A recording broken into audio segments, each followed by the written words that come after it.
Latest update ये है कि 2 महीने से हम लोग जिस सबूत को खोज रहे थे, हम लोग के हाथ वो सबूत लग गया और इत्तेफाक देखिए ठीक 13 तारीख को लगा है।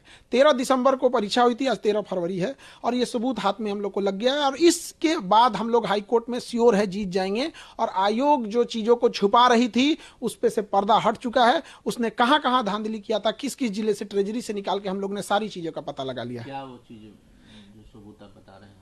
देखिए 13 दिसंबर को बीपीएससी की परीक्षा थी और 3 सेट में क्वेश्चन बनाया जाता है कि बाय द वे अगर एक कहीं लीक हो जाए तो बाकी का हम यूज कर सके। तो वहां था कि एक ही यूज होगा, तो 13 दिसंबर को एक पेपर की परीक्षा यूज हो गई, बाकी के जो पेपर थे वो बच गए।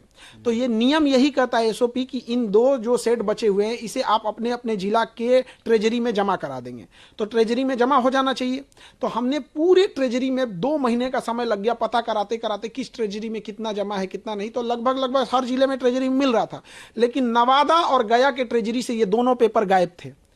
अब ये 2 पेपर अगर गायब हो गए तो ट्रेजरी में किसने जमा नहीं किया? तो बीपीएससी के डिपार्टमेंट लोगों का काम है कि आप ट्रेजरी में ले जाके जमा कीजिएगा, क्यों नहीं जमा किया?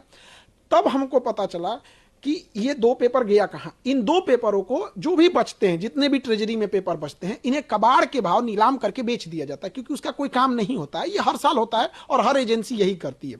लेकिन 13 दिसंबर को जब परीक्षा संपन्न हुई तो बापू परीक्षा परिसर में गड़बड़ी हो गई। तो उसके अगले दिन सैटरडे संडे था, हम हाईकोर्ट नहीं जा पाए। 16 तारीख को हम हाईकोर्ट चले गए। हाईकोर्ट में जाने के बाद उस समय हम लोग के पास बहुत ज्यादा सबूत नहीं था। तो एडवोकेट और सबका कहना था कि मजबूत सबूत चाहिए इसके लिए, तो हम लोग सबूत में जमा हो गए। अब ये जो 2 पेपर गया और नवादा से गायब था, जिस पर कोई सुरक्षा मानक नहीं थी, बीपीएससी ने क्या किया, जो बापू परीक्षा परिसर में लगभग 6000 बच्चों की परीक्षा लेनी थी, उनको इन्हीं कबाड़ वाला पेपर थमा दिया। जो कबाड़ में बेचना था, नीलाम करना था, वही पेपर थमा दिया।